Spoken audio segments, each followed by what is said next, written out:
Exercise 3.3। ठीक है, इसका पहला प्रश्न है, निम्न रैखिक समीकरण युग्मों को प्रतिस्थापन विधि से हल कीजिए। देखिए, इससे पहले हमने ग्राफीय विधि देखी थी, ठीक है ना।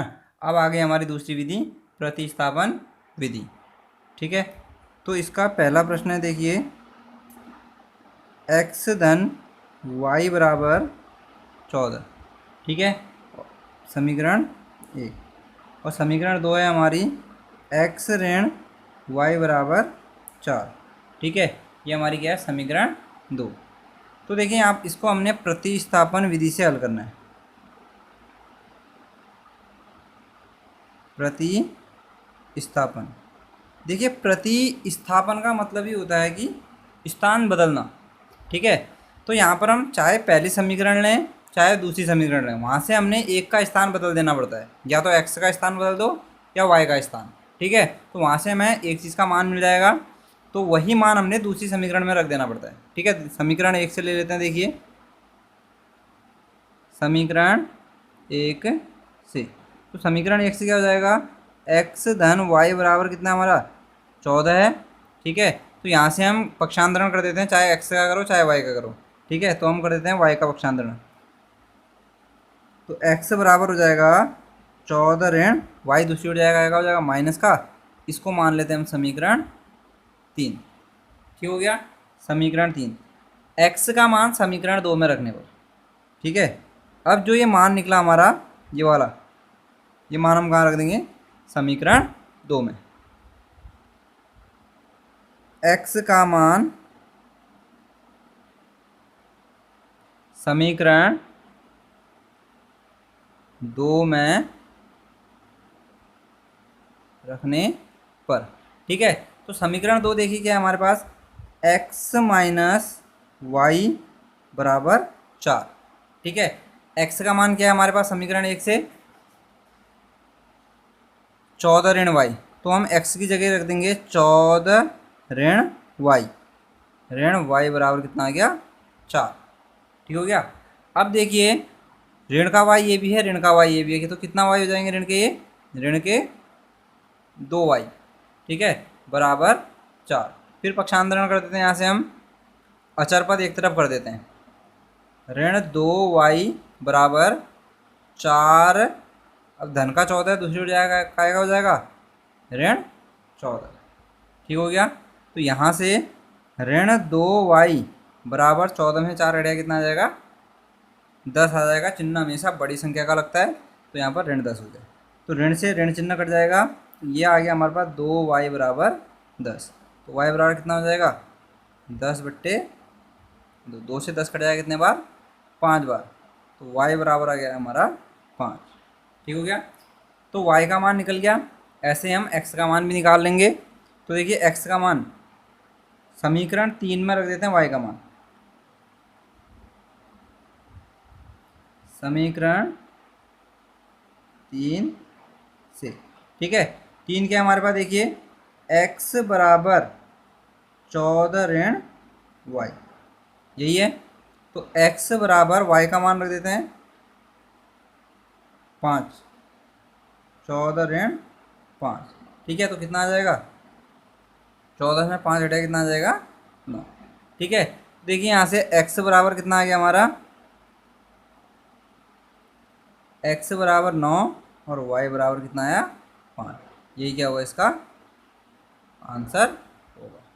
ठीक है ना, तो ये तो हमारा क्या आ गया, प्रतिस्थापन विधि इस तरीके से हल होती है। ठीक है, तो ऐसे ही हम दूसरा देख लेते हैं, s माइनस टी बराबर 3। पहले का दूसरा,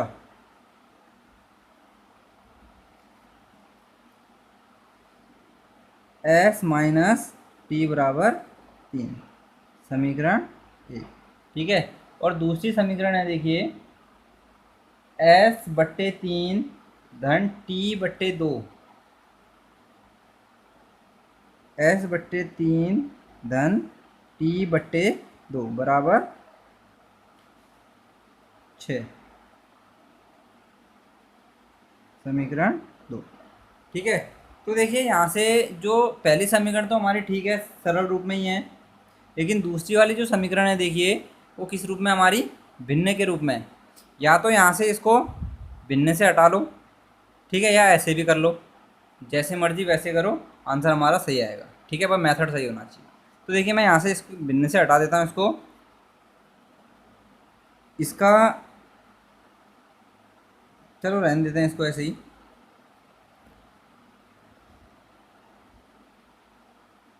प्रतिस्थापन विधि से, देखिए भिन्न से हटाओगे तो एक आध स्टेप और बढ़ जाएंगे, ठीक है, अभी हम भिन्न से नहीं हटाएंगे तो कोई स्टेप नहीं बढ़ेंगे हमारे, ठीक वैसे ही करेंगे। समीकरण एक से, समीकरण एक क्या हमारी, s माइनस टी बराबर 3। तो पक्षा देखिए एक का पक्षांतरण कर देते हैं, s बराबर हो जाएगा 3 धन t, ठीक है, इसको मान लेते हैं समीकरण 3। अब लेते हैं s का मान समीकरण 2 ले लेते हैं, समीकरण 2 में रखने पर, ठीक है, समीकरण कितनी, 2 हमारी क्या है, s/3 धन t/2 बराबर 6, यही है। तो यहाँ पर देखिए s का मान रख देते हैं, s की जगह कितना आ जाएगा हमारा, 3 धन t बट्टे में कितना है, 3 है, धन t/2 बराबर 6, ठीक हो गया। अब यहाँ पर देख लीजिए लॉसर लेना पड़ेगा हमें, क्योंकि वहाँ पर हमने अगर वहाँ पर कर दे तो फिर वो समीकरण हमारी वैसे आ जाती, इससे अच्छा स्टेप बच जाएंगे, हम साथ साथ ही कर लेंगे। तो इसका एलसीएम आ जाएगा हमारा 6, 3 का भाग 6 में कितने बार जाता है, 2 बार, 2 की गुणा हो जाएगी किससे, 3 धन टी से, ठीक है। ऐसे ही 2 का भाग 6 में जाता है कितने बार, 3 बार, 3 की गुणा किससे हो जाएगी, टी से, बराबर 6। गुणा कर देंगे, देखिए 2 3 कितना हो जाएगा, 6 धन 2 की गुणा टी से भी होगी, 2t धन 3t बट्टे 6 बराबर 6, ठीक है। तो 2t और 3t कितने हो जाएंगे,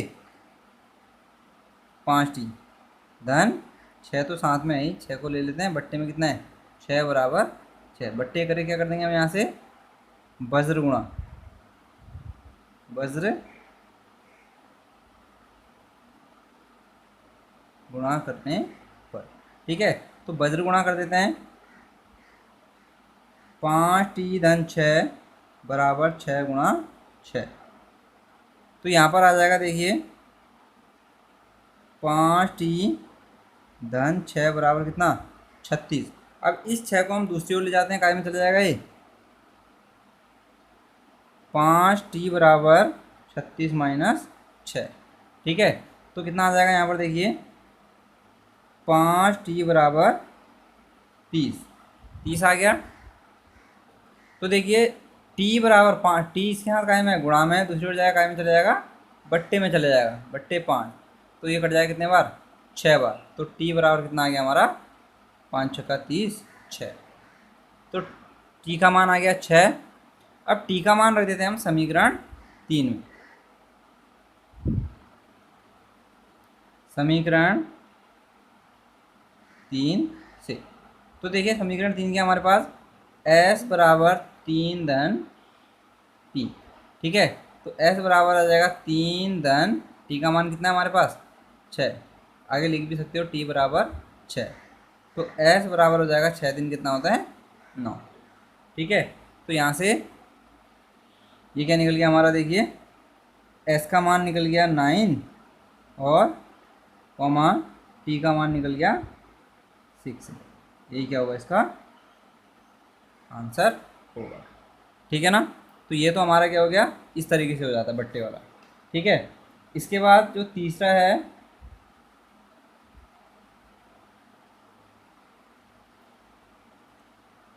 तीसरा भी सेम है इसका,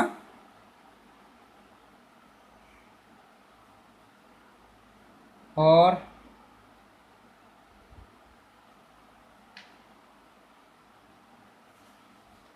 चलिए मैं इसमें बताता हूँ आपको चौथा। ठीक है,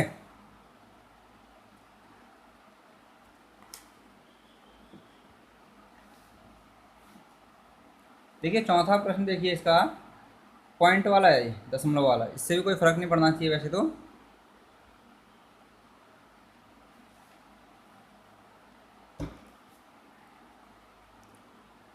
जीरो दशमलव दो एक्स धन 0.3 वाई बराबर 1.3 समीकरण। ऐसे ही 0.4 एक्स धन 0.5 वाई बराबर 2.3 समीकरण 2। देखिए यहाँ से पॉइंट हटा भी सकते हो, ठीक है ना, और बिना हटाए भी कर सकते हो, क्योंकि देखिए यहाँ भी एक स्थान बाद दशमलव है, यहाँ भी एक स्थान बाद है, यहाँ भी एक स्थान, इसलिए इन दोनों दशमलव से ये दशमलव कट जाएगा। ठीक है, वैसे ही नीचे वाले में भी तो ये आ जाएगी 2x धन 3y बराबर 13, 4x धन 5y बराबर 23। ठीक है, कैसे कटता है, दशमलव हटाएंगे तो नीचे बट्टे आ जाएगा, बट्टे में 10 आ जाएगा, यहाँ पर भी बट्टे में 10 आ जाएगा, यहाँ भी 10 आ जाएगा, लॉस लेंगे 10 लॉस आ जाएगा, इधर 10 बचेगा। उसके बाद 10 लॉस आ गया, 10 का भाग 10 में एक बार, 1 की गुणा 2x से होगी, वैसे ही 1 की गुणा 3y से होगी। जो बट्टे वाला 10 है वो दूसरी हो जाएगा, इसके हाथ गुणा में चला जाएगा, और साथ ही इसके बट्टे में क्या है 10 है, 10 से 10 कट जाएगा। तो वो ऐसी लंबी प्रोसेस होती है। तो हमें पता है कि एक एक स्थान बाद है तो हम डायरेक्ट भी हटा सकते हैं। ठीक है, और नहीं भी हटाएंगे तो भी कोई फ़र्क नहीं पड़ना है, हम बिना हटाए करते हैं, आगे देख लेंगे क्या होता है। ठीक है, तो ले लेते हैं हम प्रतिस्थापन विधि से हल करते हैं पहले। प्रतिस्थापन विधि से। ठीक है, तो समीकरण 1 से ले लेते हैं, समीकरण 1 से। ठीक है, तो समीकरण 1 क्या हमारे पास देखिए, 0.2x धन 0.3y बराबर 1.3। अब यहाँ से हम x का मान निकालते हैं। ठीक है, तो 0.2x बराबर 1.3, ये धन का है, दूसरी हो जाएगा ऋण का 0.3y। ठीक हो गया। अब हमने किसका मान निकालना है, x का। मैंने बोला x, तो इस पूरे को हम बट्टे में ले जाएंगे, तो x बराबर हो जाएगा 1.3 ऋण 0.3y बट्टे कितना, 2। ठीक है, इसको मान लेते हैं हम समीकरण 3। अब ये मान हमने कहाँ रखना पड़ेगा, समीकरण 2 में रखना पड़ेगा। समीकरण 2 से, समीकरण 2 क्या है हमारे पास, 0.4x धन 0.5y बराबर 2.3। ठीक हो गया। x की जगह हम ये पूरा रख देंगे, ये जितना मान है। ठीक है, तो ये हो जाएगा 0.4, x की जगह कितना आ जाएगा 1.3 ऋण 0.3y, इसके बट्टे में कितना है 0.2। ठीक है, बराबर कितना बच जाएगा हमारा 2.3।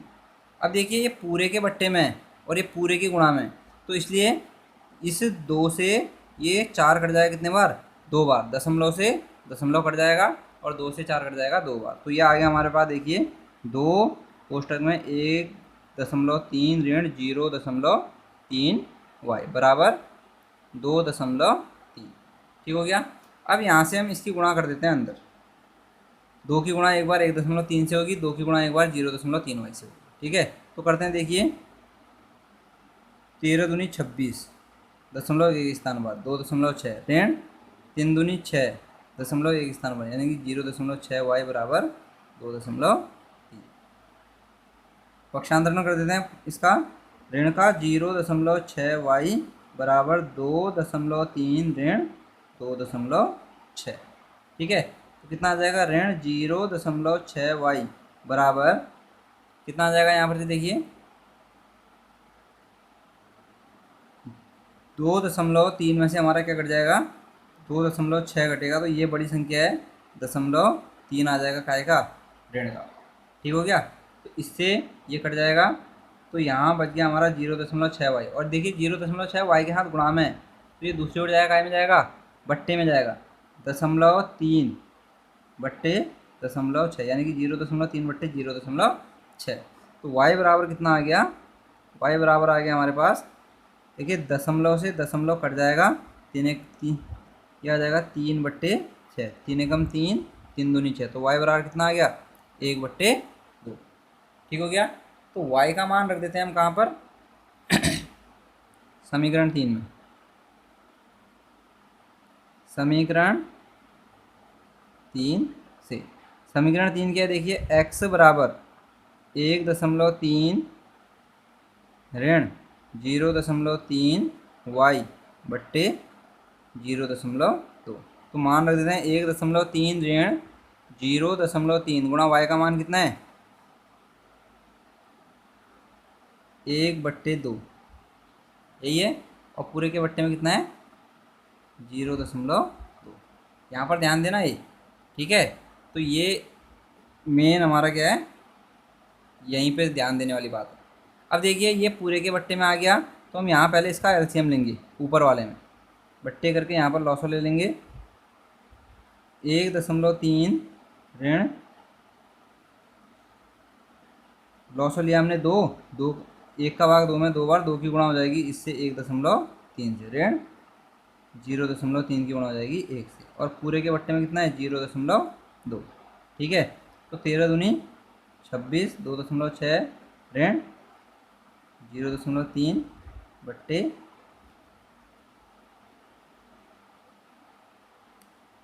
2, और पूरे के बट्टे में कितना है 0.2, ये बराबर हमारा यहाँ पर आएगा। ठीक है, तो 2.6 में से 0.3 घटाएं कितना आ जाएगा 2.3 बट्टे 2 बट्टे 0.2।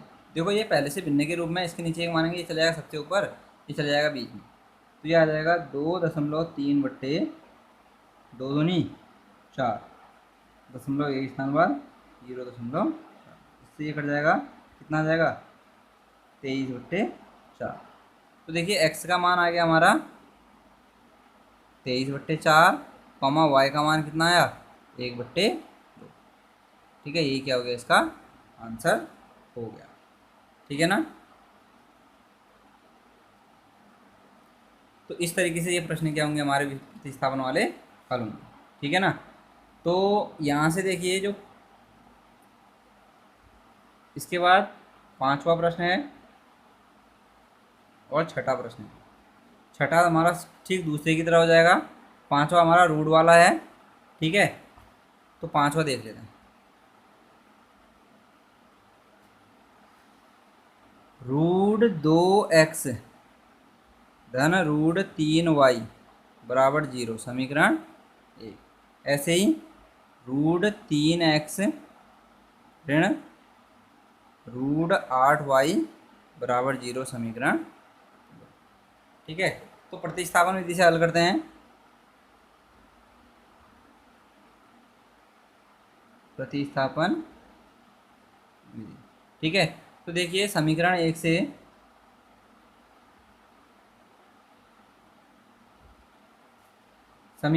देखिए क्या हो जाएगा, रूट 2x धन रूट 3y बराबर 0। तो रूट 2x बराबर क्या हो जाएगा, ऋण रूट 3y। ठीक है, तो x बराबर कितना आ जाएगा, ऋण रूट 3y बट्टे रूट 2, समीकरण 3, ये आएगा। तो x का मान रख देते हैं हम समीकरण 2 में। x का मान समीकरण 2 में। ठीक है, तो समीकरण 2 क्या हमारी, रूट 3x ऋण रूट 8y बराबर 0। तो मान रख देते हैं देखिए x का, रूट 3 गुणा ऋण रूट 3y बट्टे रूट 2 ऋण रूट 8y बराबर 0। ठीक हो गया। अब देखिए यहाँ पर गुणा हो जाएगी, तो ये हमारा देखिए रूट 9y बट्टे रूट 2 ऋण रूट 8y बराबर 0। अब y यहाँ से देखिए दोनों से कॉमन आ जाएगा, तो अंदर क्या बच जाएगा, रूट 9 बट्टे रूट 2 ऋण रूट 8 बराबर 0। अब देखिए बराबर हमें y का मान चाहिए, तो ये दूसरी ओर जाएगा। देखिए जीरो के साथ इस पूरे की गुणा होगी तो क्या आ जाएगा, 0। ठीक है, तो यहाँ पर देखिए y का मान कितना आ गया, 0। अगर हम y का मान यहाँ इसमें रखते हैं समीकरण 3 में y का मान, तो x का मान भी क्या आ जाएगा, 0। ठीक है, तो जब y का मान भी 0 प्राप्त हो रहा है और x का मान भी क्या हो रहा है प्राप्त है यहाँ पर 0। ठीक है, तो यहाँ पर क्या हो जाएगा हमारा, रेखाएं कैसी होंगी इसकी, समपाती होंगी।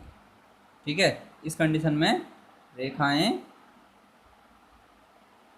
समपाती होती हैं। ठीक है, y का मान रखेंगे, देखिए यहाँ पर रखेंगे हम, ये पूरे को क्या कर देगा, 0 कर देगा, x का मान भी कितना आ जाएगा हमारा, 0 आ जाएगा। ठीक है, इस तरीके से इसको कंप्लीट कर लेना, बाकी देखते हैं अगली वीडियो में।